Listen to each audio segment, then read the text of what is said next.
What's up guys, my name is Jack, you're watching JBTCG, and today we're going to talk about Masterball reverse foil cards and why no one really cares about them anymore. For a little bit of history, these first came out in Japanese and they were popularized in the 151 set, where every single regular card in the set had a reverse foil Pokeball and a reverse foil Masterball card. You would get one Pokeball reverse foil per pack and one Masterball reverse foil per box of 20 packs. So obviously the Masterball versions of these cards were more expensive and they're much more coveted. These cards also got really expensive and were the most expensive cards in 151.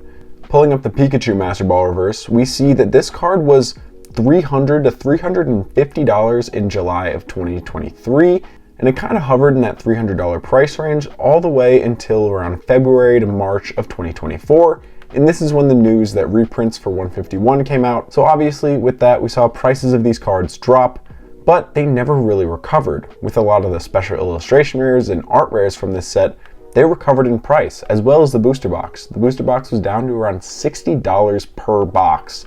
Right now it's around $160. This Pikachu dropped to a low of $167 in June of 2024. That was the height of the reprint. And since then, it hasn't gone up at all. Right now, it's at around $150. And this card had the benefit of going through the massive hype period that we're seeing, and really no price uptick at all. With almost every modern chase card in the Sun and Moon, Scarlet and Violet, and Sword and Shield eras, they've seen a big price uptick in the last 3 months. Same with X and Y as well. However, these Masterball reverse foils aren't going up at all. So these Masterball cards are Japanese, and the Japanese Pokemon market has much less demand than the English one has right now, but there still is a lot of demand around it.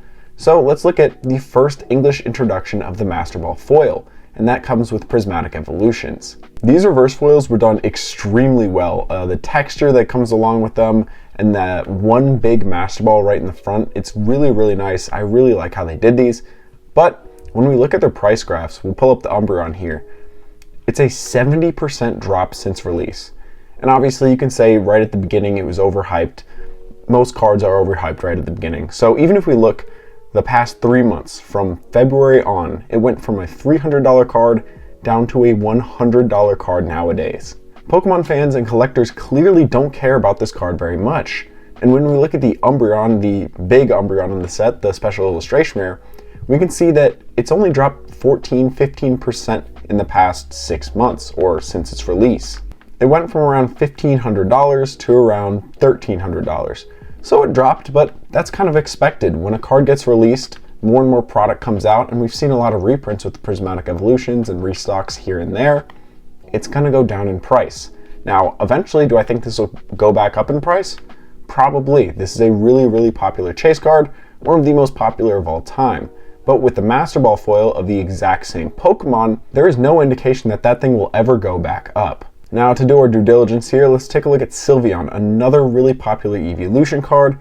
On release, it was $142 to get this card in near mint condition.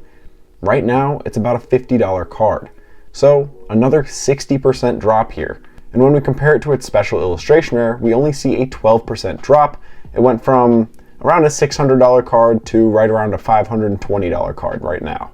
So what is happening here? These are both extremely rare cards. They're really hard to pull. They're from the exact same set of the exact same Pokemon, but one is crashing in price and the other is holding pretty strong. Well, the answer is that I think there's a shift in the market and a shift in perspective in the Pokemon hobby.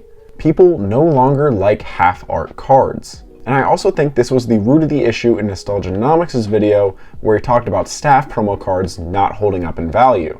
Those staff promos, just like these Master Balls, are limited. They have a special thing on them designating them as more rare, but they're half art cards and they're not doing very well. Now the artwork in that half art box is great. These cards look amazing, but people want crazy full arts. They want these Terra evolutions. They want the rainbow borders. People want cards that are larger than life, that when you see them on a shelf, they catch your eye. They're like, oh, what is that? That's crazy. And that's what these new illustration rare and special illustration rare cards are. They are that new shiny thing that's just dangling in front of people that they're like, I need it.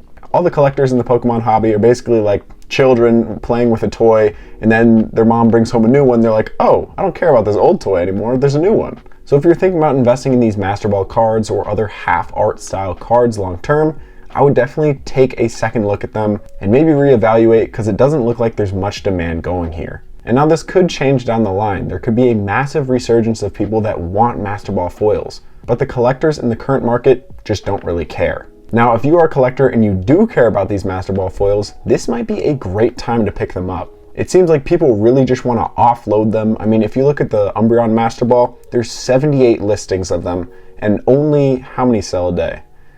5 items sold in the past 2 days. So a little over 2 sell per day. There's 78 sellers. There's clearly more supply than there is demand. I think some of these Masterball foils are really cool, but as an investment, they might not be the best vehicle. Anyways, that's all I got for today. I just figured I'd report on it. I thought it was really interesting how these cards are absolutely tanking. And let me know down in the comments what you think about Masterball reverse foils and whether you think they're a terrible investment going forward or if you see some potential there. Anyways, as always, thank you guys so much for watching and stay safe out there.